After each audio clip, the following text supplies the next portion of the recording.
పహల్గాం దాడిలో పోయింది 26 ప్రాణాలే కాదు, వేల లక్షల బతుకులు కూడా. భూతల స్వర్గంగా పేరున్న కశ్మీర్ టూరిజాన్ని ముష్కరులు దెబ్బతీశారు. పర్యాటకం మీదే ఆధారపడి జీవితాలను నెట్టుకొస్తున్న చాలామంది పొట్టగొట్టారు. 4 ఏళ్లుగా పుంజుకుంటున్న పర్యాటక రంగంపై ఉగ్ర దాడితో నీలి నీడలు అలుముకున్నాయి. దీంతో 2.5 లక్షల మంది కశ్మీరీల జీవనోపాధి ఇప్పుడు పెద్ద ప్రశ్నార్థకంగా మారింది. ఉగ్రదాడి లోకల్ కశ్మీరీల జీవితాలను ఎలా ప్రభావితం చేసింది? వాళ్ళ జీవితాలు ఎలా నడుస్తున్నాయి?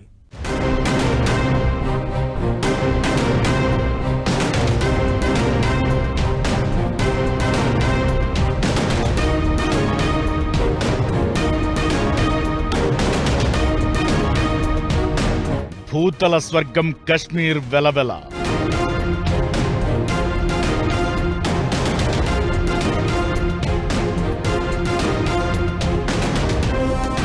ఉగ్రదాడితో టూరిజంపై భారీ ఎఫెక్ట్. 2.5 లక్షల కశ్మీరీల బతుకులపై దెబ్బ. ఉగ్రదాడితో 13 లక్షల బుకింగ్లు రద్దు. కశ్మీర్ టూరిజం కోలుకునేది ఎప్పుడు?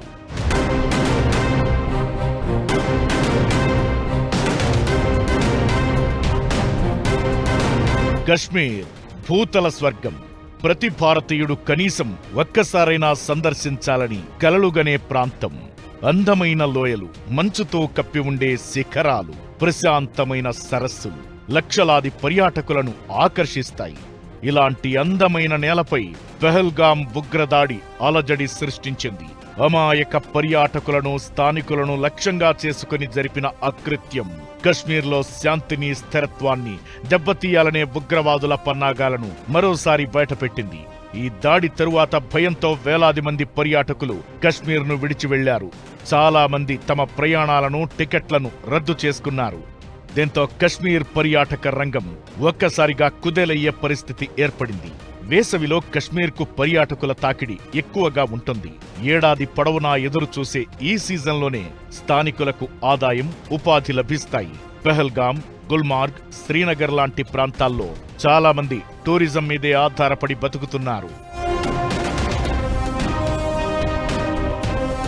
పహల్గాం ఉగ్రదాడి పర్యాటకుల విశ్వాసాన్ని దారుణంగా దెబ్బతీయడమే కాకుండా దాదాపు 2.5 లక్షల మంది కశ్మీరీల జీవనోపాధి, కశ్మీర్ లోయ ఆర్థిక వ్యవస్థ మొత్తాన్ని ప్రశ్నార్థకం చేసింది. పహల్గాం బైసరన్ లోయలో దాడి ప్రభావంతో కశ్మీర్లో పర్యటించేందుకు సిద్ధమైన వేలాది మంది పర్యాటకుల్లో దాదాపు 90% మంది 24 గంటల వ్యవధిలోనే విమాన టికెట్లు రద్దు చేసుకున్నారు. ఇప్పటి వరకు ఏకంగా 13 లక్షల బుకింగ్స్ క్యాన్సిల్ అయినట్టు తెలుస్తోంది. మామూలుగా ఏప్రిల్ నుంచి ఆగస్టు వరకు కశ్మీర్కు 25 లక్షల మంది వరకు పర్యాటకులు వస్తుంటారు. అయితే పహల్గాం ఘటన తరువాత ఏర్పడిన భయాలతో అందులో 90% మంది వచ్చే పరిస్థితి లేకుండా పోయింది. ఉగ్రదాడి తరువాత కశ్మీర్ లోయల్లో మళ్లీ నిశ్శబ్దమే ఆవరించే పరిస్థితులే కనిపిస్తున్నాయి.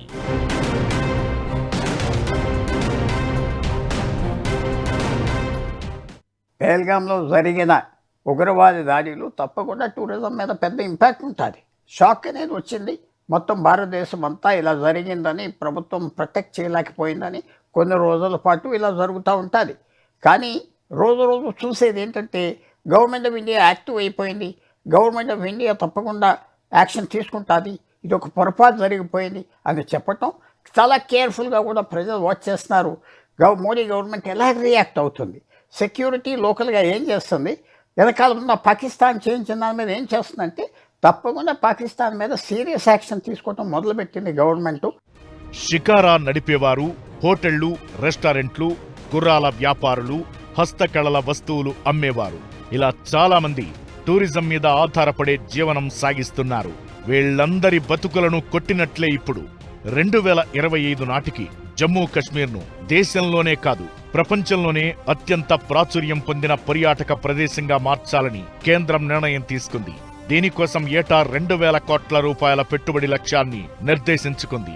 పర్యాటకాన్ని ప్రోత్సహించడానికి అడ్వెంచర్ టూరిజం, వెల్నెస్ టూరిజం, కుంకుమ పువ్వు పర్యాటకం, వారసత్వ సాంస్కృతిక పర్యాటకాన్ని ప్రోత్సహించడంపై దృష్టి సారించారు. ఇప్పుడు ఉగ్రదాడి తరువాత వీటన్నింటిపైన ప్రభావం పడే అవకాశాలు కనిపిస్తున్నాయి. లోయలో పర్యాటకం తగ్గడంతో పాటు పండ్ల వ్యాపారంపై కూడా ఎఫెక్ట్ కనిపించే అవకాశముంది. కుప్వారా, బందిపోర, బారాముల్లా, బడ్గాం వంటి జిల్లాల్లోని వేలాది మంది రైతులు, కూలీల జీవనోపాధి దెబ్బతినే ప్రమాదముంది. జమ్మూ కశ్మీర్ జీడీపీలో టూరిజానిది 8% వాటా. అయితే ఇప్పుడు దాని మీద ఎఫెక్ట్ పడుతోంది. కొన్నేళ్లుగా ఉగ్రవాదం తగ్గుముఖం పట్టడంతో పాటు ఆర్టికల్ 370 రద్దు తరువాత జమ్మూ కశ్మీర్లో టూరిజం పెరిగింది. భయాలన్నింటినీ పక్కనబెట్టి పర్యాటకులు తమ విష్ లిస్ట్లో ఈ ప్రాంతాలను చేర్చుకుంటున్నారు. ఇలాంటి టైంలో ఉగ్రదాడి జరగడంతో పాత భయాలు మళ్లీ మొదలయ్యాయి. ఇది పర్యాటకం మీద ప్రభావం చూపిస్తోంది. పెహల్గాం ఘటన తరువాత టూరిస్టులు కనిపిస్తున్న మునుపటి స్థాయిలో సందడి లేదు. పర్యాటకులను లక్ష్యంగా చేసుకోవడం ద్వారా కశ్మీర్ బతుకులను దెబ్బతీసి ఆర్థిక వ్యవస్థను కుప్పకూల్చాలనేది ఉగ్రవాదుల కుట్రగా కనిపించింది. మరిప్పుడు కశ్మీర్ టూరిజం మళ్లీ కోలుకునేది ఎప్పుడు? ఎలాంటి చర్యలు తీసుకోవాల్సిన అవసరం ఉంది? ఉగ్రవాదుల కుట్రలను తిప్పికొట్టేందుకు జనాలే సిద్ధమయ్యారా? సోషల్ మీడియాలో కనిపిస్తున్న ట్రెండ్ ఏంటి?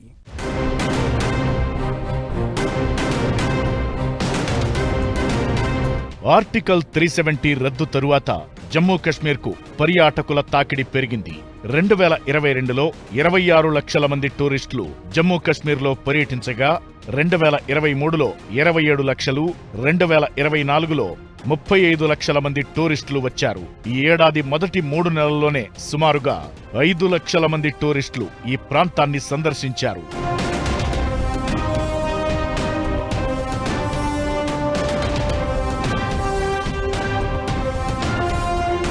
జమ్మూ కశ్మీర్ వార్షిక పర్యాటక పరిశ్రమ విలువ దాదాపు 12,000 కోట్లు. 2030 నాటికి దీని విలువ 30,000 కోట్లకు పెరుగుతుందని అంచనా. జమ్మూ కశ్మీర్ను, లద్దాఖ్ను కేంద్రపాలిత ప్రాంతాలుగా చేసిన కేంద్రం ఏటా స్థానికంగా దాదాపు 50,000 మందికి ఉపాధి కల్పించేలా 2,000 కోట్ల వార్షిక పెట్టుబడులను ఆకర్షించేలా 2020లో ప్రత్యేక పర్యాటక పాలసీని తీసుకొచ్చింది. ఇలాంటి జమ్మూ కశ్మీర్ ఇప్పుడు ఉగ్రదాడితో వెలవెలబోతోంది. పర్యాటకాన్ని లక్ష్యంగా చేసుకోవడం ద్వారా కశ్మీర్ ఆర్థిక వ్యవస్థను కుప్పకూల్చాలని టెర్రరిస్టులు ప్లాన్ చేస్తున్నారు. కశ్మీర్ను భారత్ నుంచి దూరం చేయడానికి, కశ్మీరీలను ఒంటరి చేయడానికి వారు చేస్తున్న ప్రయత్నాల్లో ఈ దాడులు ఒక భాగమనే అభిప్రాయాలు ఉన్నాయి. పర్యాటకుల రాకపోకలు తగ్గిపోతే కశ్మీర్ను వేరు చేయడం ఈజీ అవుతుందని పెహల్గాం దాడికి పాల్పడ్డారు.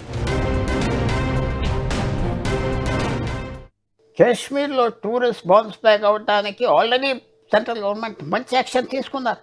ఏప్రిల్ 24ని దేశవ్యాప్తంగా పొలిటికల్ లీడర్స్ మీటింగ్లో అమిత్ షా ఫస్ట్ అన్న మాట ఏంటంటే, మేము తప్పు చేశాం, మేము పొరపాటు చేశాం, సరైన సెక్యూరిటీ ప్రొవైడ్ చేయలేదు పెహల్గాంలో, ఏదో కారణానికి ఇది కొంచెం మేము పొరపాటు జరిగిపోయింది, ఇది మళ్ళీ జరగను అని ఎప్పుడైతే ఆయన ఒప్పుకున్నాడో రాజకీయ పార్టీలు కూడా చాలా మెచ్చుకున్నారు. ఇది చాలా మెచ్యూర్గా గవర్నమెంట్ డీల్ చేస్తుంది, ఏమీ అవ్వలేదు, మా తప్పు లేదు అని అబద్ధాలు ఆడి చెప్పట్లేదు, పొరపాటు అయిపోయింది, మేము సరిదిద్దుకుంటాం అన్నాక ఇది పెద్ద ఎఫెక్ట్ టూరిజం మీద. పెహల్గాం దాడి తరువాత దేశమంతా ఎమోషనల్ గా రియాక్ట్ అవుతోంది.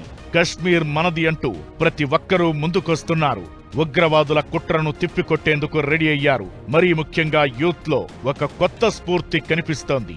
కశ్మీర్ మనది, మనందరిది, అక్కడికి వెళ్లే హక్కు మనకుంది, ఎవరూ మనల్ని భయపెట్టలేరు అంటూ సోషల్ మీడియాలో ప్రచారం మొదలుపెట్టారు. కశ్మీరీలకు అండగా ఉండాల్సిన బాధ్యత ప్రతి ఒక్కరిపై ఉందని పిలుపునిస్తున్నారు. బాలీవుడ్ యాక్టర్ అతుల్ కులకర్ణి అయితే పెహల్గాం ప్రాంతాన్ని సందర్శించి మరీ ఉగ్రవాదులకు భయపడబోమని చాటి చెప్పారు. ఆయన సందేశం దేశవ్యాప్తంగా చాలా మందిని ప్రభావితం చేసింది, యువతను కదిలిస్తున్నాయి. ఇకటు మరికొందరు సెలబ్రిటీలు ముందుకొచ్చి భయాలను పోగొట్టాల్సిన అవసరముంది. అప్పుడే కశ్మీర్కు మళ్లీ కళ. జమ్మూ కశ్మీర్కు మద్దతుగా నిలవడమంటే పర్యాటకానికి మాత్రమే సపోర్ట్ ఇచ్చినట్లు కాదు. ఇది దేశ సమైక్యతకు, కశ్మీరీల ఆత్మస్థైర్యానికి మనమిచ్చే మద్దతు అన్నది మాత్రం క్లియర్. మన పర్యాటకాన్ని మనం బలోపేతం చెయ్యాలి. ఉగ్రవాదుల ఆటలకు చెక్ పెడుతూ కశ్మీర్ భారతదేశంలో అంతర్భాగమని, కశ్మీరీలకు దేశ జనాలు ఎల్లప్పుడూ అండగా ఉంటారని గట్టిగా చాటి చెప్పే టైం వచ్చిందనే అభిప్రాయాలు వినిపిస్తున్నాయి.